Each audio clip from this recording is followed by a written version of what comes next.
안녕하세요. 선생님들 모두 다 접속 잘 하셨을까요? 저는 금일 진행을 맡게 된 건강의학교육센터 이경입니다. 우선 강의 시작 전에 간단한 공지사항 먼저 안내드리도록 하겠습니다. 유튜브 라이브는 크롬 브라우저에 최적화되어 있어 크롬 사용을 권장드리며 개인의 네트워크 환경에 따라 음성과 영상 속도의 차이, 영상 끊김이 발생할 수 있습니다.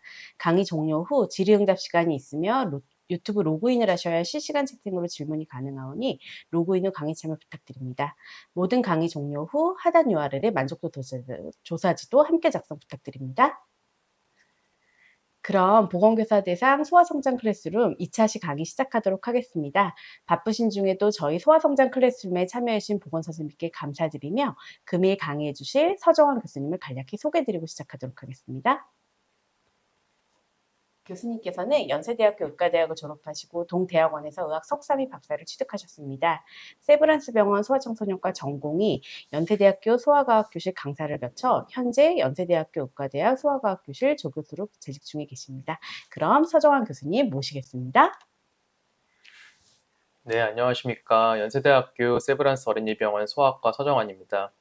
먼저 이런 좋은 자리에서 강의할 수 있는 기회를 주셔서 감사드리고 여러 보건교사 선생님들께 도움이 되는 강의를 할 수 있도록 노력하도록 하겠습니다. 그래서 오늘 말씀드릴 내용은 다음과 같습니다. 먼저 저신장에 대해서 소개를 하고 다음 성조숙증, 비만, 당뇨 순으로 진행을 할 건데 내용들이 굉장히 좀 방대합니다. 사실 요거를 다 제대로 다루려고 하면은 1박 2일, 2박 3일 해도 모자랄 정도로 굉장히 양이 많은데 오늘 자세한 내용을 다 다루진 못하고 먼저 저신장에 대하여 이제 주로 한 2, 30분 정도 말씀드리고 다음으로 성조숙증, 그리고 비만, 당뇨 순으로 나머지 세 가지 주제는 한 5분 정도 좀 짧게 말씀드리고 이후에 질의응답을 받는 시간을 갖도록 하겠습니다. 그래서 먼저 저신장에 대하여 말씀드리도록 하겠습니다. 우리나라 부모님들이 아이들의 키가 얼마나 되길 원할까 한 번씩 외래방에서 좀 여쭤보고 물어보곤 합니다. 대부분의 경우는 이제 180 아들은 다 요새 이상을 원하는 것 같고 딸들은 166 이상 굉장히 다 원하시는 키들이 좀 높은 편입니다.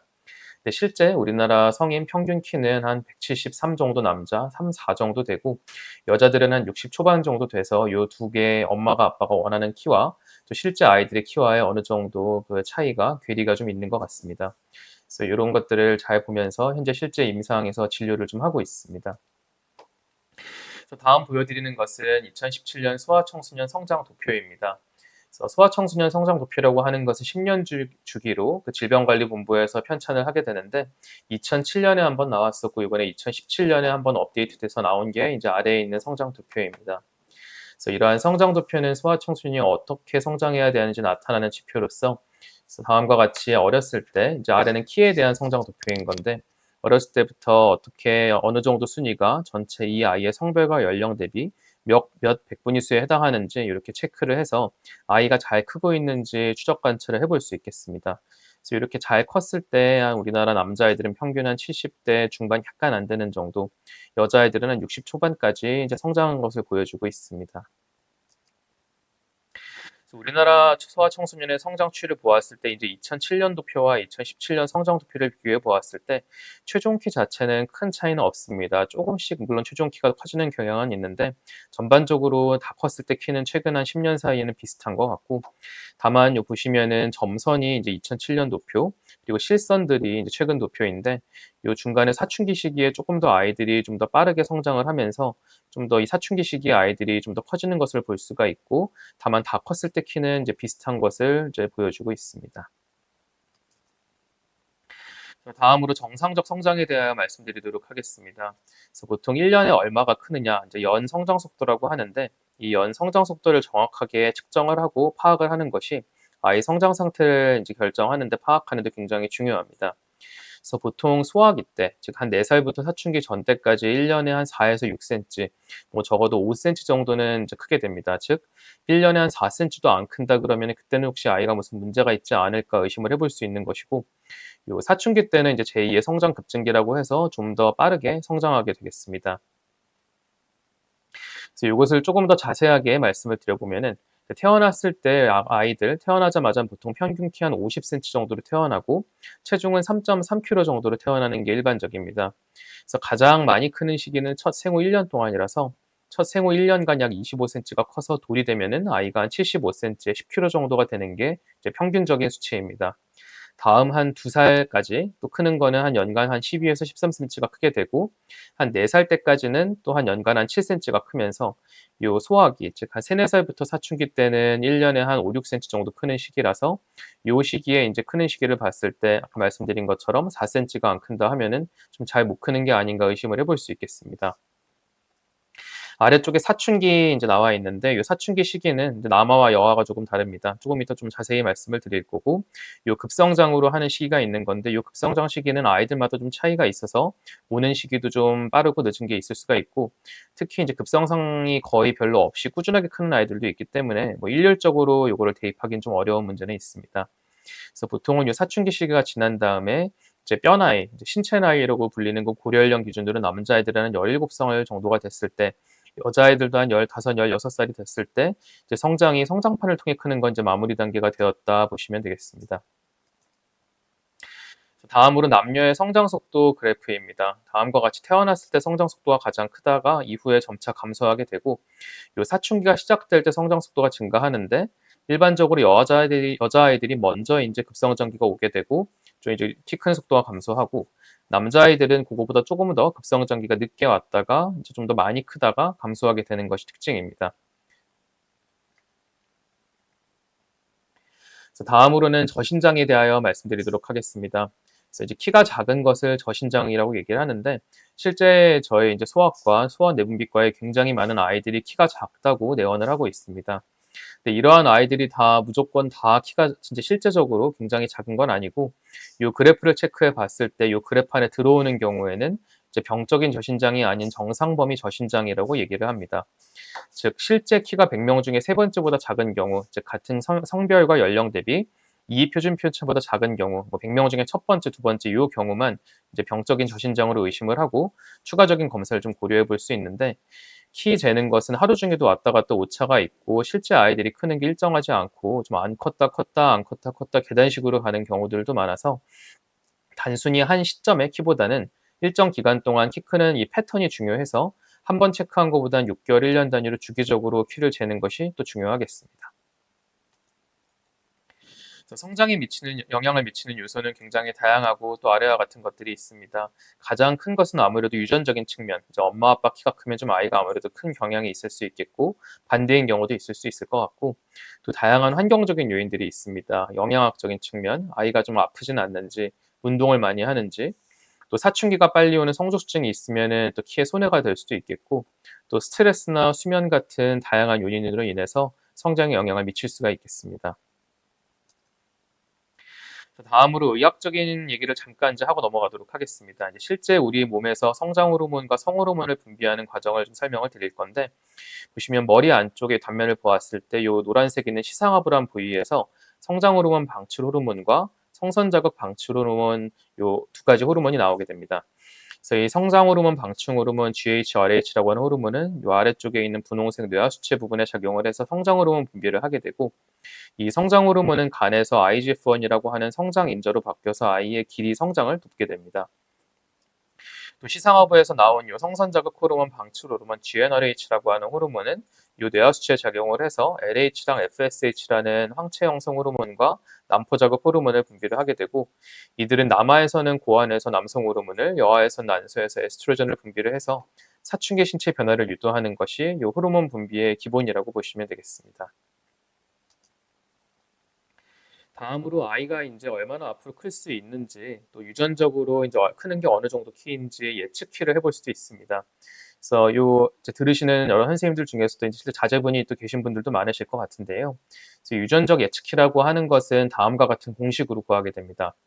그래서 남아 같은 경우에는 아빠 엄마 키를 평균을 한 다음에 6.5를 더하는 것이 이제 유전적 예측키이고 여아 같은 경우에는 아빠 엄마 키의 평균에도 6.5를 빼는 것이라서 예를 들면은 아버지가 키가 170, 어머니가 160이면은 아들이란 경우에 남아의 경우에는 171.5가 유전적 예상 키이고 여아의 경우에는 158.5가 이제 예측 키라고 보시면 되겠습니다.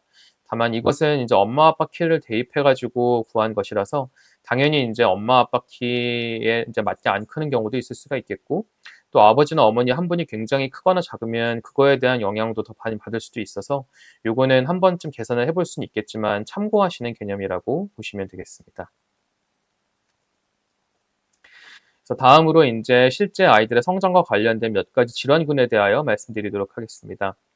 그래서 먼저 첫 번째로 말씀드릴 것은 체질성 성장 지연입니다. 즉 체질적으로 좀 성장이 지연되는 늦게 크는 아이라고 보시면 되겠습니다. 그래서 왼쪽에 이제 요 그래프 피겨를 보시면은 요 가운데 파란 선이 이제 일반적으로 아이가 크는 속도인데 체질성 성장 지연은 요 2번 숫자와 같이 성장하게 됩니다. 즉 태어났을 때는 정상적으로 평균적으로 태어났는데 요 한두 살 때 약간 키 크는 속도가 떨어졌다가 다만 키 크는 속도는 이후에는 잘 유지가 돼서 그래프 안쪽으로 꾸준하게 잘 따라가게 됩니다. 그리고 나중에는 결국엔 다 따라잡기가 돼서 최종 성인 키는 평균과 일반 아이들과 동일하게 크는 것이 이 체질성 성장 지연이라고 볼 수가 있겠고 어느 정도 이런 유전적인 가족력 같은 성향을 띠기도 합니다. 그래서 실제 이 아이가 이제 그 실제 나이에 비해서 신체 나이가 즉 골성숙이 좀 지연돼서 발생하는 현상이라서 이런 경우엔 중간에 고려형 X를 찍어봤을 때 성장판 고려형 나이가 실제에 비해 좀 어린 것이 특징적이라고 보시면 되겠습니다.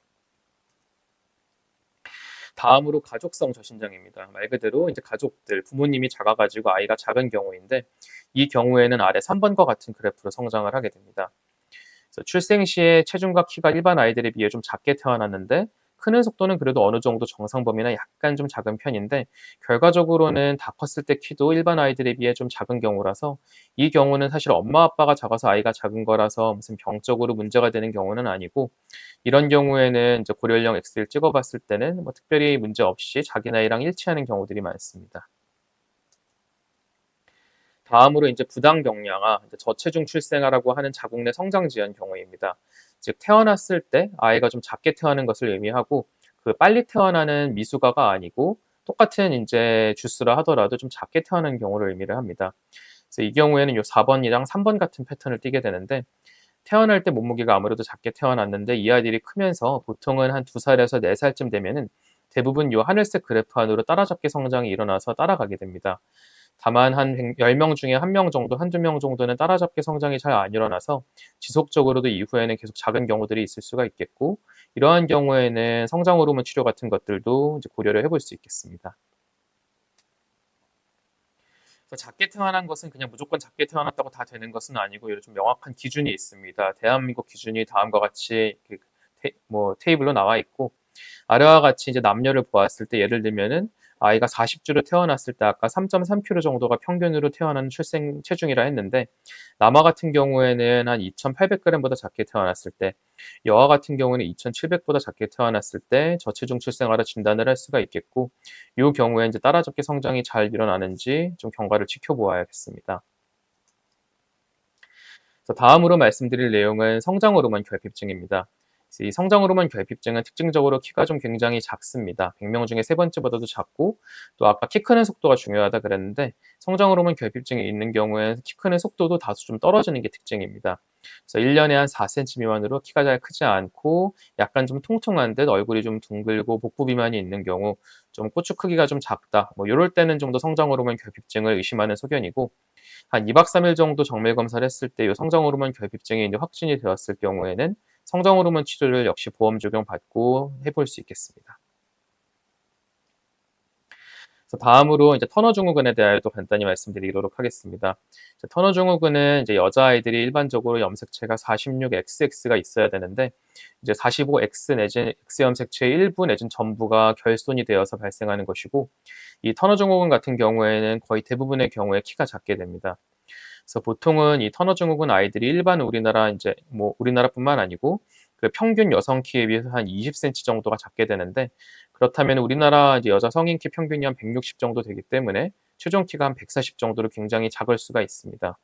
특히 이제 사춘기 성호르몬이 나오지 않게 되니까 가슴 발달이 대부분 없고 생리가 자연적으로 없는 경우도 많아서 이런 아이들은 근데 요새는 좀 어린 나이에 보통 많이들 와서 진단을 좀 받게 되고 어릴 때 성장 호르몬 치료를 했을 때는 최대한 성인 키를 또 키워볼 수가 있겠습니다.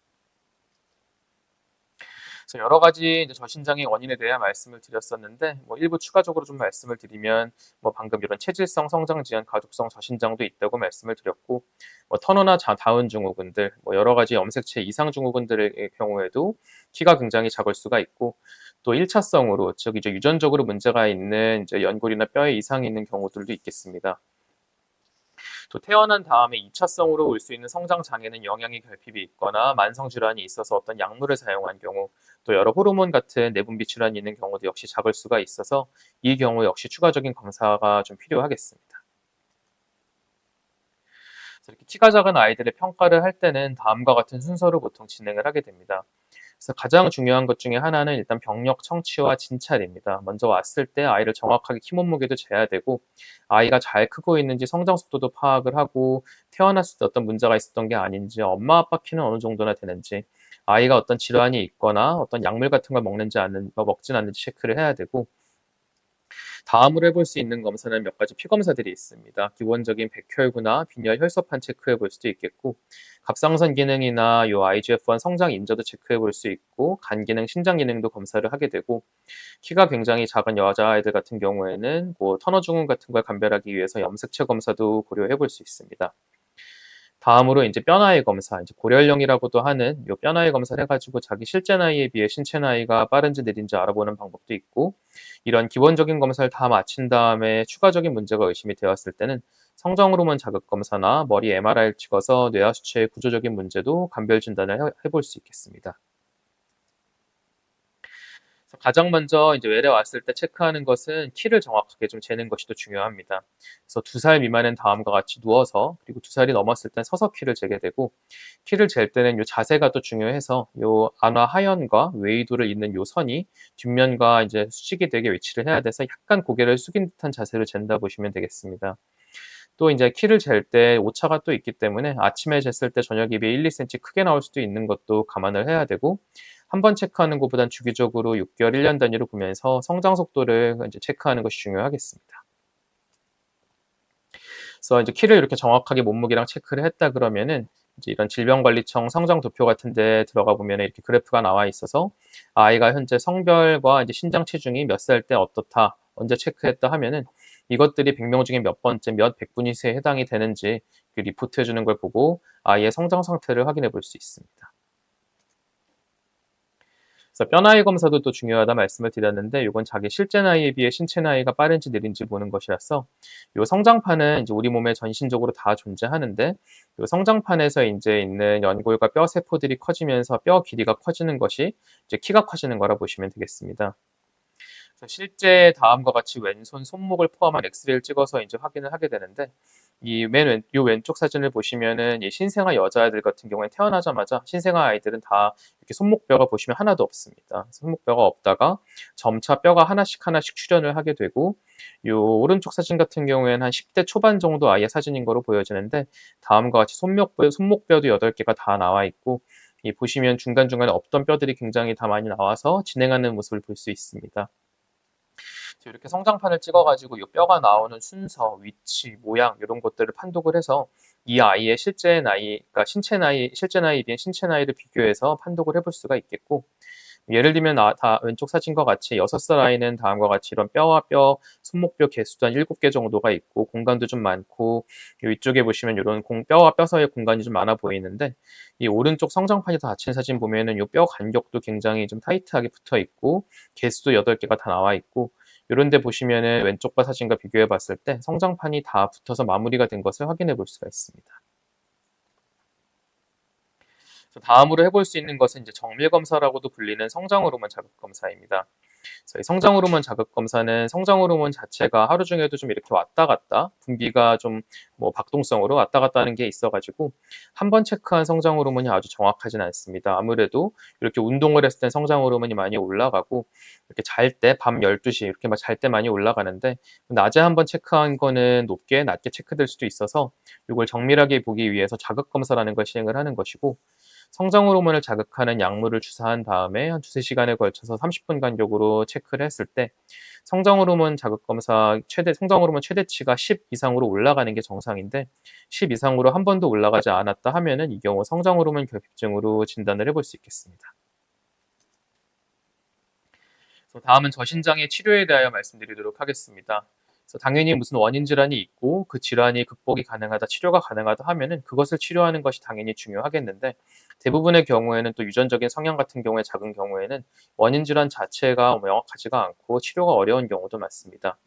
그래서 이런 경우에 고려해 볼 수 있는 것이 이제 성장 호르몬 치료입니다. 아마 많이들 좀 들어보시고 또 하는 아이들도 많아서 좀 익숙하실 것 같은데 이 성장 호르몬 치료는 모든 아이들이 다 해볼 수 있는 것은 아니고 치료를 받을 수 있는 대상들이 어느 정도 한정이 되어 있습니다. 다음과 같이 아래와 같은 경우에 성장 호르몬 치료를 고려해 볼 수 있겠고 성장 호르몬 아이가 결핍이 있는 경우 치료를 해볼 수 있고 터너 증후군이나 프레더윌리, 누난 증후군 같은 염색체 이상 증후군이 있을 때 역시 성장 호르몬 치료를 고려해 볼 수 있습니다.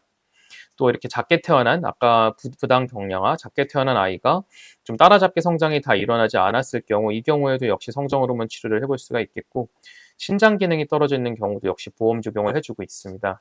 다만 이 특발성 저신장, 즉 이제 성장 호르몬 분비는 정상적인데 아이가 굉장히 작은 저신장의 원인이 아주 명확하지 않다 하는 경우에는 치료는 고려해 볼 수 있겠으나 나라에서 건강보험 적용을 해주고 있지 않아서 비급여로 치료를 해볼 수 있습니다. 성장 호르몬 치료는 기본적으로 이제 매일 집에서 직접 주사를 놔주시는 방법입니다. 보통 일주일에 6번, 7번 매일 자기 한두 시간 전에 주사하라고 되어 있고 이제 요렇게 이제 피하 주사, 이제 근육으로 맞는 게 아니고 이제 펜처럼 생겨서 이제 어렵지 않게 주사를 해볼 수 있습니다.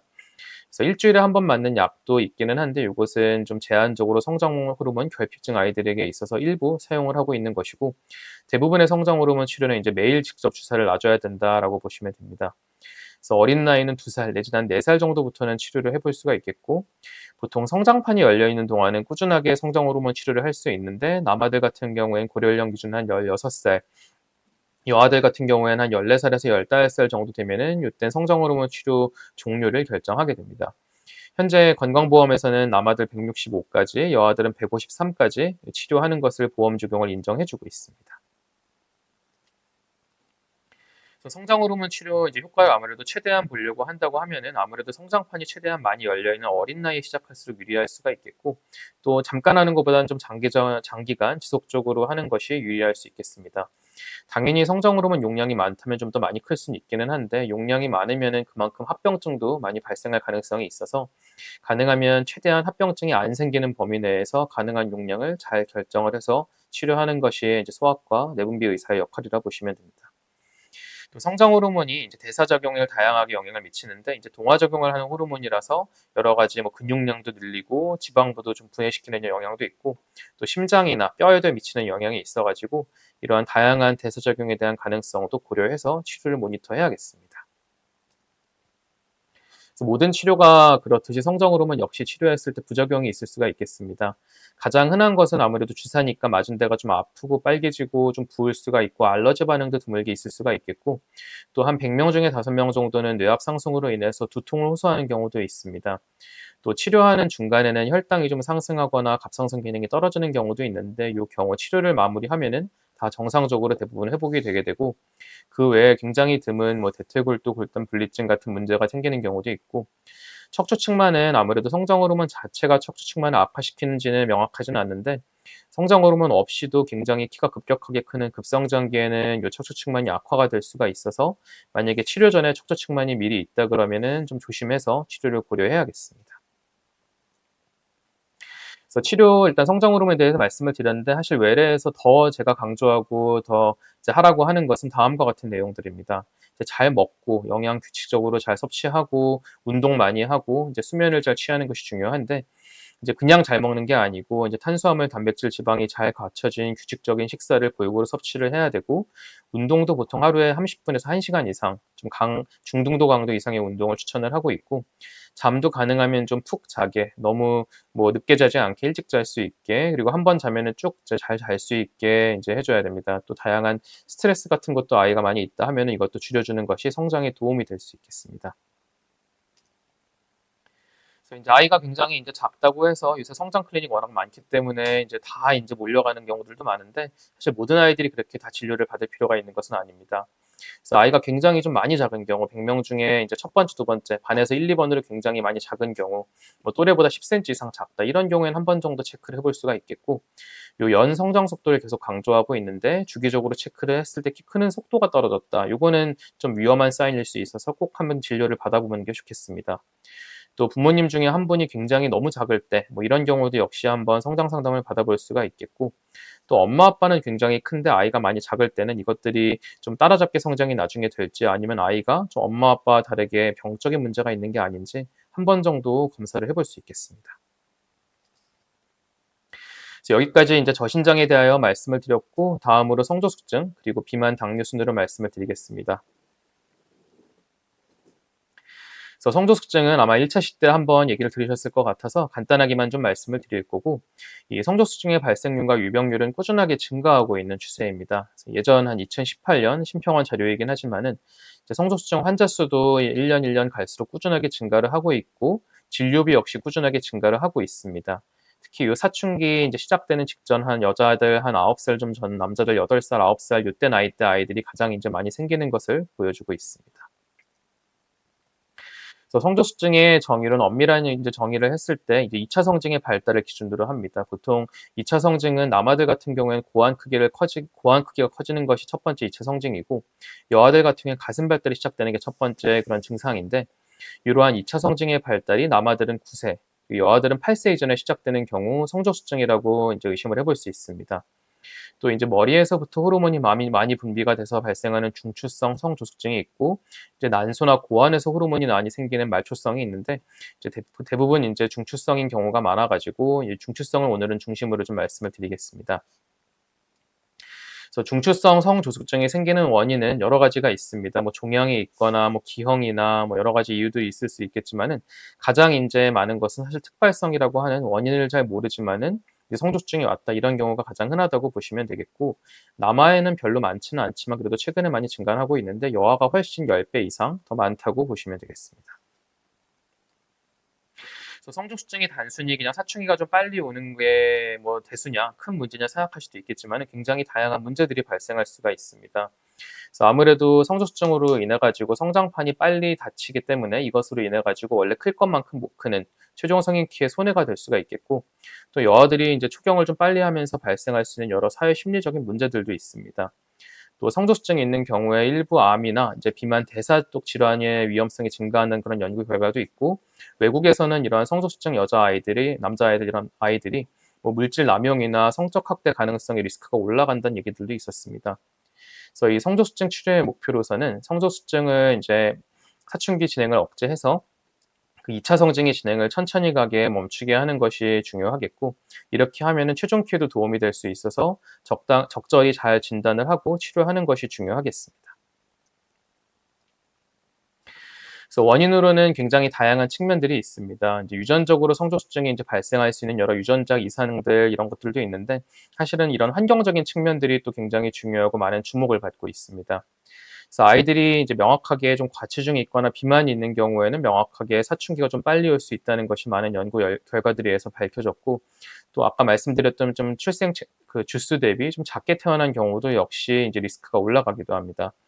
또 최근 들어서 이 서구화된 식생활 그리고 운동량 감소 때문에 좀 더 성조증이 많이 발생한다는 그런 얘기들도 있고, 다양한 환경 호르몬 같은 얘기들도 있는데 아직 이것은 어느 정도 가능성은 있겠으나 좀 폭넓게 인정받고 있는 성조숙증의 원인은 아니라고 보시면 되겠습니다.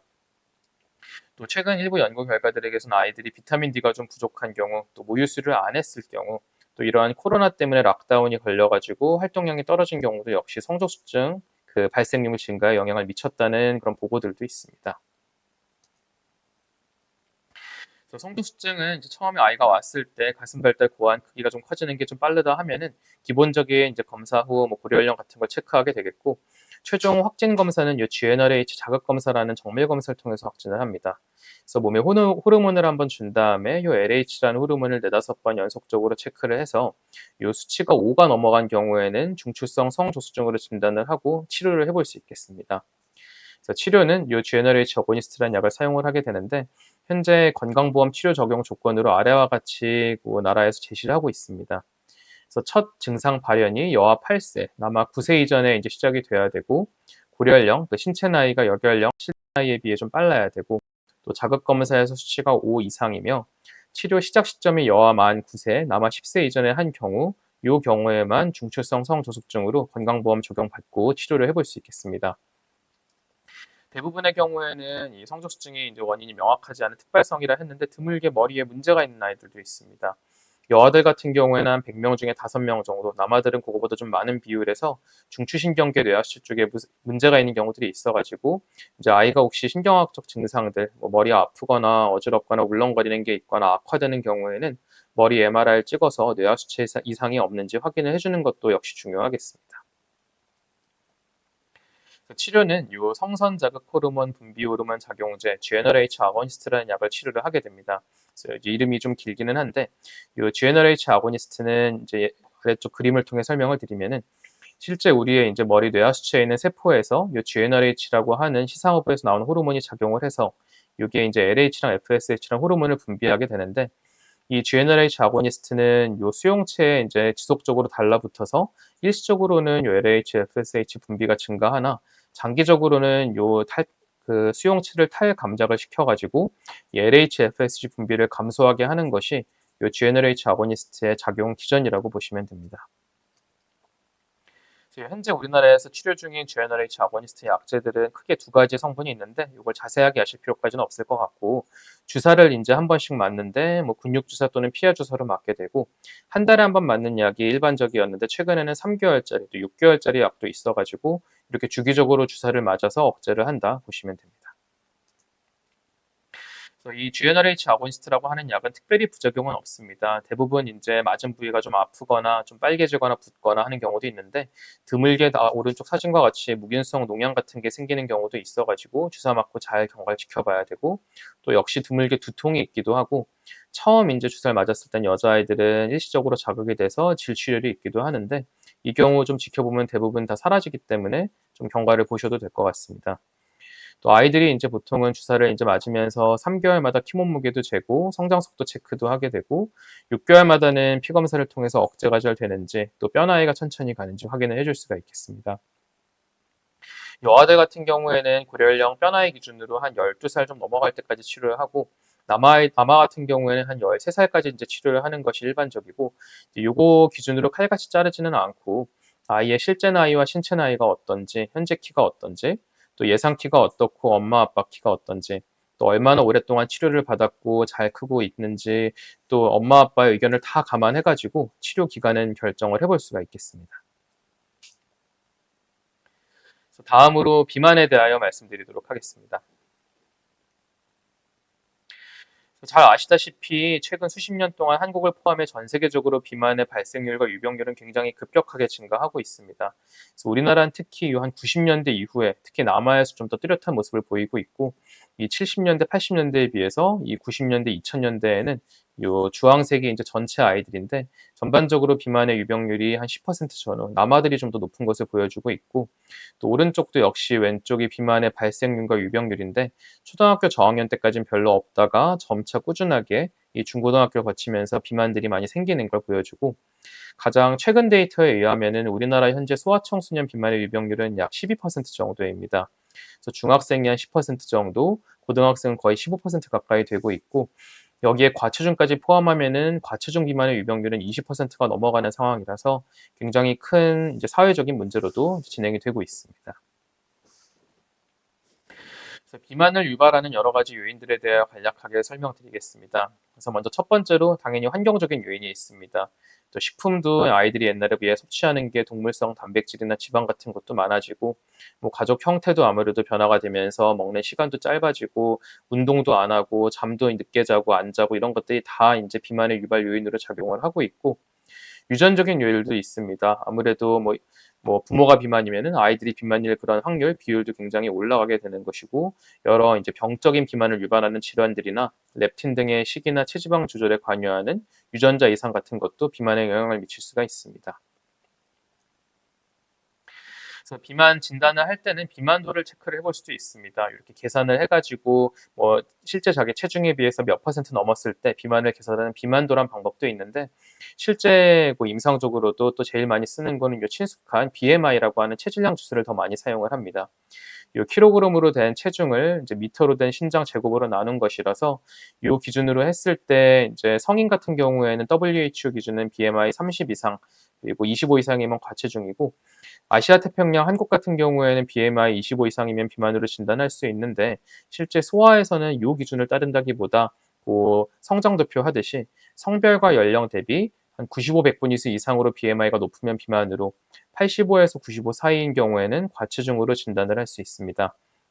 그 외에 또 뭐 허리둘레를 체크해서 키랑 비교를 한다거나 요 인바디 검사라고도 요새 하는 체성분 분석을 하는 방법, 피부 두께 측정 이런 것들도 도움이 될 수 있습니다. 그래서 비만이 문제가 되는 것은 단순히 그냥 살쪘다, 뭐 보기 좀 그렇다뿐만이 아니고 굉장히 다양한 합병증들을 유발을 할 수 있습니다. 그래서 성인에서 생기는 대사증후군이 요새 소아에서도 굉장히 많이 하고 있고 이 대사증후군으로 인해 가지고 당뇨병이나 심혈관계 질환의 리스크가 증가하는 것이 또 문제가 될 수 있고 고지혈증으로 인해 가지고 약 쓰고 하는 아이들도 최근에 많이 증가하는 것 같습니다. 또 이 소아 시기에 체중이 많이 늘어서 생기는 고혈압은 성인기에도 굉장히 많이 지속이 되기 때문에 잘 체크해서 또 감별 진단을 해야 되고 또 2형 당뇨, 이제 성인형 당뇨병이라 하는 것도 굉장히 급격하게 증가하고 있고 특히 코로나 때도 이 2형 당뇨병이 굉장히 많이 발생을 했었습니다. 그래서 철저하게 식사나 운동, 체중 관리를 할 수 있게 필요하면 이런 메포민 같은 약들도 치료를 해야 되고 이 비만이 결국에는 뭐 그 외에도 지방간이나 뭐 수면 무호흡, 뭐 심리적 이상 다양한 문제들을 발생할 수 있기 때문에 어린 나이부터 적절하게 잘 개입을 해서 성인 비만으로 이행이 되지 않게 관리를 해줘야겠습니다. 그래서 물론 치료는 이제 교과서적인 얘기가 이제 첫 번째 항상 있습니다. 이 포괄적인 다면적 접근, 이제 멀티 디시플리너리 테라피틱 어프로치라 해서 전문가들이 다 같이 이제 아이들을 효율적으로 연계해서 보는 건데 뭐 의사, 간호사, 영양사, 정신과, 뭐 사회사업팀, 운동처방사가 모두가 다 같이 비만 아이들을 보면 좋겠으나 뭐 우리나라 의료 환경상 이건 굉장히 좀 한계가 좀 많은 것 같습니다. 그래서 실제 결국에는 진료실에서 아이들을 최대한 좀 비만에서 벗어날 수 있게 하기 위해서 이 두 가지 식사랑 운동을 가장 강조를 하고 있고 그냥 덜 먹으라 하면 되는 게 아니고 요 전문적인 영양사 선생님께 비만 관련 의뢰를 해서 아이들이 현재 나이와 그 성별 대비 어떤 칼로리를 어떻게 먹어야 되는지 뭐 식품 교환표도 작성해 보게 하고 있고 운동도 좀 지속적으로 꾸준하게 하게 하고 있습니다. 뭐 운동하라고 해서 무슨 운동 학원을 가라는 게 아니고 뭐 진짜 놀이터에서 30분 뛰노는 것도 좋으니까 최대한 많이 움직일 수 있게 하고 유산소와 근력 운동도 같이 하면 좋습니다. 뭐 그런 잘못된 미신으로 뭐 어렸을 때 근력 운동을 하면 키가 안 큰다 얘기도 있는데 전혀 근거가 없고 가능하면 유산소 운동, 근육 운동 같이 하면서 결국에는 이 아이들이 키가 크기 때문에 키가 점차 큰다고 하면은 체중을 유지만 해도 그 비율은 좋아지는 것이라서 어떻게 체중을 뺀다기보다 체중을 유지라도 해서 비만도를 감소하는 것이 1차적인 목표라고 보시면 됩니다. 또 그 외에 뭐 여러 가지 행동 수정 치료들도 있고 소아에서 이런 약물과 수술 같은 경우에는 잘 고려하지는 않는데 뭐 굉장히 심한 비만, 특히 합병증이 있을 정도다 하면은 제한적으로 약물 치료, 뭐 싹센다 같은 그런 요새 주사들도 있는데 그런 치료를 한다거나 절제술 같은 수술적인 치료도 굉장히 제한적으로 고려해 볼 수 있겠습니다. 그래서 마지막으로 이제 당뇨, 1형 당뇨에 대하여 말씀드리고 마무리하도록 하겠습니다. 그래서 당뇨병 하면은 크게 1형 당뇨병 그리고 2형 당뇨병으로 나눠집니다. 그래서 오늘 주로 말씀드릴 내용은 이제 소아당뇨라고도 불리는 1형 당뇨병이고 이제 인슐린 의존성 당뇨병이라 해서 우리 몸에서 인슐린이 분비가 부족하거나 나오지 않게 되어서 외부에서 인슐린을 보충을 해줘야 되는 당뇨병을 의미를 하는데 엄밀하게 말하면 이 소아당뇨병이란 얘기는 좀 잘못된 것이 소아에서도 2형 당뇨병이 생길 수도 있고 성인에서도 1형 당뇨병이 생기는 경우도 있어서 공식적인 용어는 이 1형 당뇨병이다라고 보시면 됩니다. 발병 빈도에 있어서 남녀의 차이가 있지는 않고 이제 사춘기 때 내지는 한 학령 전기 한 5살, 7살 때 가장 흔히 발생하는 것으로 알려져 있으며 뭐 유발 요인들은 일단은 어느 정도 이런 유전적 요인들, 가족력이나 이런 유전적 요인들이 있는데 거기에 추가적으로 이런 바이러스 감염이나 호르몬 같은 환경적인 요인이 작용해서 발생을 하게 됩니다. 즉, 이 자가 면역 기전 때문에 이제 일형 당뇨병이 생긴다라고 보시면 되는데, 이 자가 면역 기전이라는 것이 굉장히 어려워서 아직도 원인이 완전히 밝혀지지도 않았고 치료법이 명확하게 있지도 않은 것이 현실입니다. 그래서 이제 일형 당뇨병이 생기면 보호자들이 엄마들이 계속 물어보는 게 왜 생겼냐 물어를 보는데, 이 자가 면역 기전 얘기를 하면서 어느 정도 유전적인 성향이 있는 아이가 이런 바이러스 호르몬 같은 환경적인 요인이 작용해서 이 인슐린을 분비하는 췌장의 베타셀이 파괴가 돼서 그렇다. 이렇게 좀 복잡하게 좀 설명을 하고 있습니다. 그래서 일형 당뇨병은 전 세계적으로 한 1000명 중에 2명 정도 있다고 유병률이 있다고 되어 있는데 나라 인종별로 굉장히 차이가 큽니다. 이런 핀란드, 북유럽 국가들은 굉장히 그 유병률이 높고 미국도 굉장히 높은 편인데 우리나라 같은 경우에는 10만 명당 한 한두 명 정도 굉장히 적다고 보고는 되어 있으나 최근 들어서 그 발생률이 꾸준하게 증가하고 있습니다. 예전에는 10만 명당 한 명이었다 하면은 최근 2010년대 들어서는 3, 4명 이상으로 증가하고 있어서 최근 들어서 이 일형 당뇨병이 이제 점차 많이 증가하게 있고 아마 한 학교에 한 명 정도 평균적으로 있다 이렇게 생각하시면 될 것 같습니다. 그래서 일형 당뇨병의 임상 증상과 진단에 대하여 말씀드리겠습니다. 그래서 당뇨병 처음 진단될 때 가장 흔한 증상은 이제 다음 단요 다갈이라는 것인데 이제 물을 굉장히 많이 마시고 소변을 굉장히 많이 보고 좀 목마르고 특히 굉장히 아이가 잘 먹는데 체중이 굉장히 빠지는 급격하게 빠지는 이런 모습이 있다 하면은 의심을 해볼 수가 있습니다.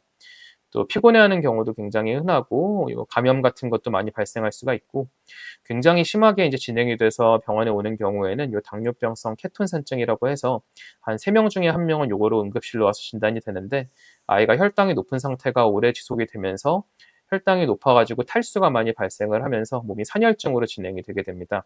그래서 이렇게 아이가 굉장히 빠르고 깊은 호흡을 하면서 뭐 배 아프고 토하고 머리 아프고 굉장히 심한 경우에는 의식을 잃어서 실려오는 경우들도 가끔 있습니다. 이 당뇨병의 진단 기준은 이제 당화혈색소라고 하는 지표를 많이 사용합니다. 당화혈색소는 3달 동안의 평균 혈당을 반영하는 지표라서 6.5%가 넘으면 이 아이가 당뇨가 있다고 볼 수가 있겠고 그 외에 이제 혈당 검사를 했을 때 공복 시 보통 혈당이 이제 100을 넘지 않는 게 정상인데 126보다 높은 경우 이제 역시 의심을 해볼 수가 있고 요 경구 포도당을 부화한 다음 내진 식후 2시간 혈당이 보통은 한 140 정도 뭐 이렇게 낮게 그 미만으로 유지가 되는데 200 이상으로 굉장히 많이 높게 올라가는 경우 역시 당뇨를 의심을 해볼 수 있습니다.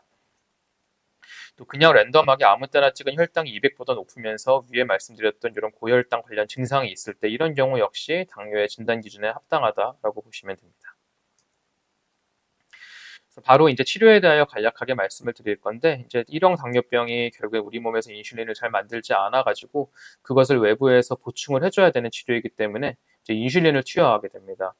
그래서 현재 이제 통용되는 의료 기술로는 이 인슐린을 먹어서 이제 줄 수 있는 거는 없어서 주사를 맞게 되는데 보통은 하루에 이제 혈당 체크를 하면서 인슐린을 여러 번 맞게 되는 인슐린 다해요법 한 4번 정도 하루에 주사를 맞는 이 방법을 가장 많이 쓰고 있고 인슐린 펌프 역시 이제 통용되고 있는 가장 발전된 형태의 인슐린 치료라서 현재 많이들 사용을 하고 있습니다. 연속 혈당 측정기라고 해서 몸에 붙여놓으면은 혈당이 연속적으로 핸드폰에 이제 알람이 오는 그런 것도 있는데 뭐 최근에 좀 다이어트 목적으로 이런 것들이 일부 인플루언서들이 유행을 끌면서 아마 좀 보셨거나 실제 체험해 보시는 선생님들도 좀 있으실 것 같습니다. 또 이제 먹는 것도 물론 중요합니다. 당연히 이제 먹는 것 대비 얼마나 인슐린을 맞을지 계산하는 방법, 인슐린 1단위를 줬을 때 얼마나 혈당이 잘 떨어지는지 보는 이런 계산하는 방법들이 있어가지고 영양사 선생님들과 상의하면서 이런 뭐 공식 같은 것도 계산을 해볼 수 있게 하고 있고 운동도 이제 물론 2형 당뇨만큼은 아니지만 1형 당뇨에서도 규칙적으로 운동을 잘 하는 것이 중요하겠습니다. 췌장을 이식하는 이런 방법들도 이제 물론 있기는 한데 아직은 좀 실험적인 단계라고 보시면 되겠고 아직 통용되는 치료법은 아니고 1형 당뇨 진단받으면 아이뿐만 아니고 뭐 가족 전체가 굉장히 좀 스트레스도 많이 받고 힘들어하는 경우들이 많고 재정적으로 문제가 생기는 경우도 있어서 사회사업팀과 함께 심리적인 지지 역시 굉장한 치료 중의 한 부분이라 보실 수 있겠습니다. 그래서 이제 요 일형 당뇨병의 여러 이제 의료 기술을 제가 사진만 몇 가지만 간단히 넣어봤는데 이런 연속 혈당 측정기 같은 거를 몸에 붙여놓으면은 요 송신기 센서가 이제 세포 안에 있는 혈당을 체크해서 이것이 핸드폰의 아래와 같이 5분 단위로 혈당을 계속 알려주니까 혈당이 계속 찍히다 보니 이렇게 그래프가 그려지게 됩니다. 혈당이 올라가고 내려가고 이제 알려주는 그래프가 있고, 지금 혈당이 얼마나 된다는 이런 데이터가 나와 있고, 잘 보면 여기 화살표가 있어서 혈당이 이제 지금은 108인데 내려갈 거다. 지금은 202인데 올라갈 거다. 이렇게 예측을 해주는 기능도 있어서 이 연속 혈당 측정기를 달면은 이제 선제적으로 혈당 변화에 대응을 할 수 있어서 현재는 모든 1형 당뇨 아이들을 이 연속 혈당 측정기를 다는 것을 권고하고 있습니다. 또 이 오른쪽에 있는 사진들은 인슐린 펌프입니다. 그래서 예전에는 이렇게 인슐린 펌프가 백팩 사이즈로 굉장히 커서 뭐 굉장히 불편하고 사용하기 어려웠다면 지금은 손 안에 들어오는 굉장히 작은 사이즈까지 발전을 하였고, 이렇게 지속적으로 인퓨전 세트를 통해서 인슐린을 꾸준하게 지속적으로 제공해서 혈당이 올라가면 더 주고 내려가면 덜 주고 해서 혈당을 조절하는 방법이고, 이 인슐린 펌프가 또 이제 좀 변화된 형태의 이런 인슐린 패치 같은 것들도 있어가지고 이런 것들도 최근에는 많이 사용하고 있는 것 같습니다. 그래서 장기적으로 보았을 때는 이 인공 췌장이라고 하는 것이 1형 당뇨 치료의 최종 목표라고 보시면 되겠습니다.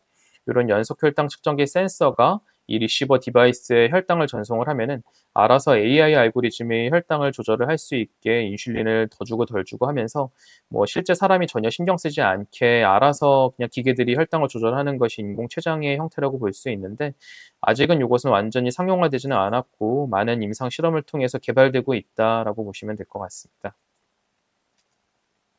그래서 오늘 여기까지 한 4가지 주제에 대하여 말씀을 드렸습니다. 그래서 뭐 너무 짧게 얘기를 해서 조금 더 좀 시간 여유가 있게 자세하게 좀 설명을 드렸으면 좋을 것 같은데, 다음에 또 기회가 되면은 한번 그런 시간을 가지면 좋을 것 같고, 마지막으로 이제 뭐 이런 그 대한소아내분비학회 이제 홈페이지 얘기만 간단히 드리면은, 그러니까 소아과 전문의가 있고 그 중에서 또 소아내분비 세부 전문의가 있습니다. 그래서 2년 정도 트레이닝을 받은 다음에 시험을 봐가지고 요 세부 전문의 교육 전문의란 자격증을 받게 되는데, 이 소아내분비 전문의가 이제 제가 말씀드렸던 질환들에 대해서 전문적으로 매니지를 하고 조절을 해줄 수 있기 때문에 그냥 뭐 동네에 있는 뭐 소아과 뭐 내지는 그냥 동네에 있는 성장 클리닉엔 뭐 소아과가 아닌 경우도 굉장히 많고 해서 이 홈페이지에 보면은 다음과 같이 지역별로 어느 병원에 어느 선생님이 계시는지 알아볼 수가 있습니다.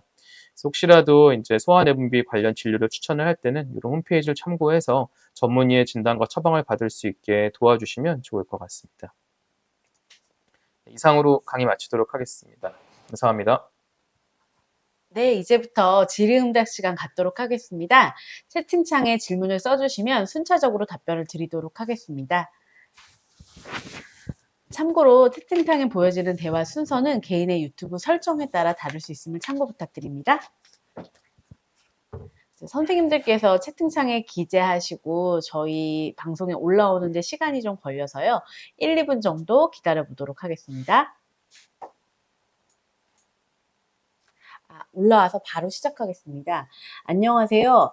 학교에 성장 억제와 성장 촉진을 병행하는 5학년 남자아이가 있는데요. 억제 주사를 맞고 온 다음 날은 항상 보건실에 들려 관절통과 주사 부위 통증을 호소합니다. 주사 부위는 부어있기도 해서 얼음팩하면 관절통이 있는 부위는 온팩을 해주어도 괜찮을까요?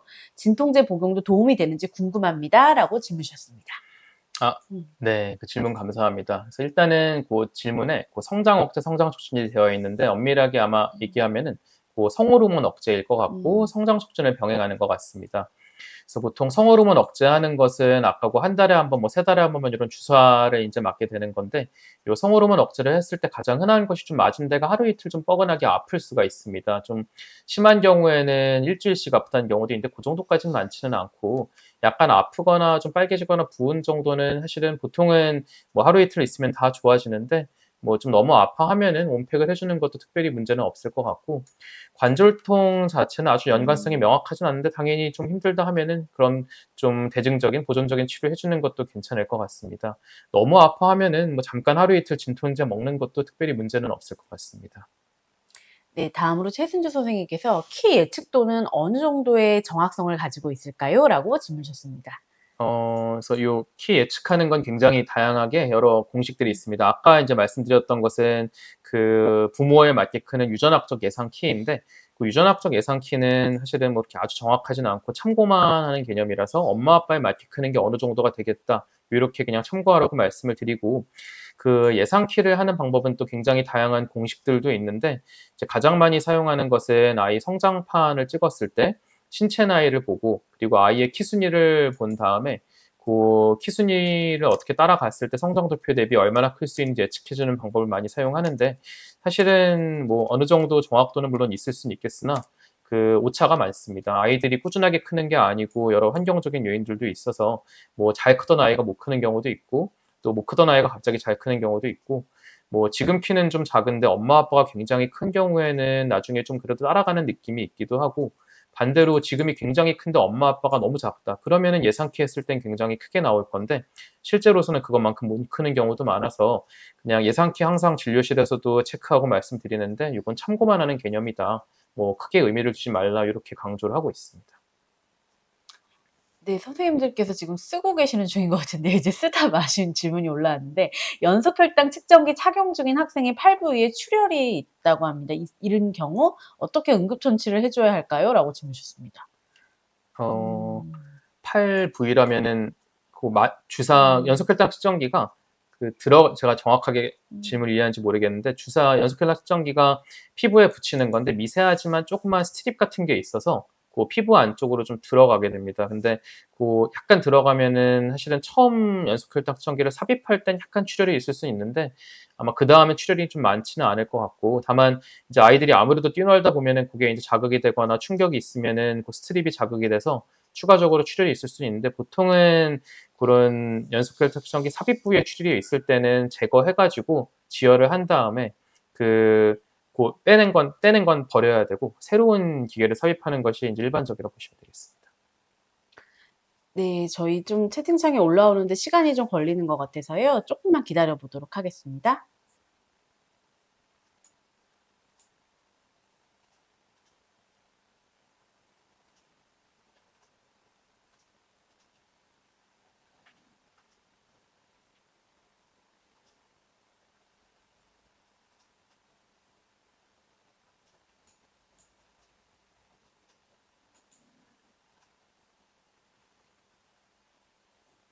교수님 다른 말씀 좀 해주셔도 됩니다. 네. 네네. 하시고 싶으신.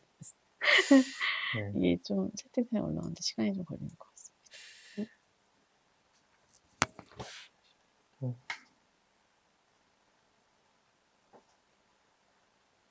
아, 네. 김성희 선생님께서 일형 당뇨 학생이 점심시간 직후 혈당이 500 이상으로 높을 때 휴마로그 투여를 하고 1시간 정도 후 얼마 이하로 떨어지지 않는다면 혹시 휴마로그 추가 투여가 필요할까요? 필요하다면 어느 정도의 용량을 투여해야 할까요? 라고 질문 주셨습니다.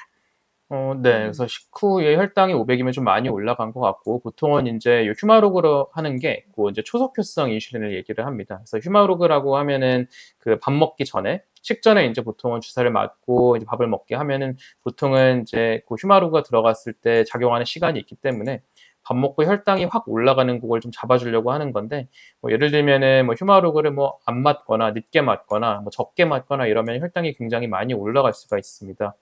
이렇게 500 이상으로 올라가면 좀 많이 높기는 한데 이게 만약에 주사 맞은 지 얼마 안 됐다 그러면 사실은 뭐 1시간 정도 조금 더 기다려보는 게 방법일 수 있습니다. 이게 결국에는 들어간 그 인슐린이 초석효성이 뭐 작용은 한 피크가 한 2시간 정도 되는데 몸에 있는 건 4시간, 5시간까지 있을 수가 있기 때문에 추가 주사를 만약에 더 줬을 때 갑자기 또 너무 저혈당이 유발이 될 수가 있어가지고 그런 경우에는 좀 조심해서 줘야 되고 얼마 줄지는 사실은 아이의 컨디션에 따라서 몸무게에 따라서 그리고 그 아이가 이제 어느 정도 민감도가 있느냐에 따라 좀 다를 것 같습니다. 다만 이제 추가 투여도 만약에 식후 2시간까지 봤을 때 이제 보통은 초등학교 1, 2학년이면 조금 어려울 수 있는데 3학년 정도만 돼도 자기가 추가 주사가 얼마 정도가 필요할지 대략적으로 알고 있습니다. 뭐 2단인지 3단인지 이런 게 좀 안다 그러면은 그 연속 혈당 측정기를 이제 타고 차고 있다 그러면 아주 저혈당의 리스크가 많이 올라가는 건 아니라서 뭐 한 2, 3단위 정도 휴마로그 추가를 줘보고 또 30분, 1시간 경과로 뭐 좀 혈당을 체크해 보는 것이 도움이 될 수 있을 것 같습니다. 네, 조금만 기다려 보도록 하겠습니다. 저희가 이제 질문이 안 올라와서 방송을 종료하면 종료 이후에 또 질문이 올라와서요. 한 1-2분 정도만 기다려 보도록 하겠습니다.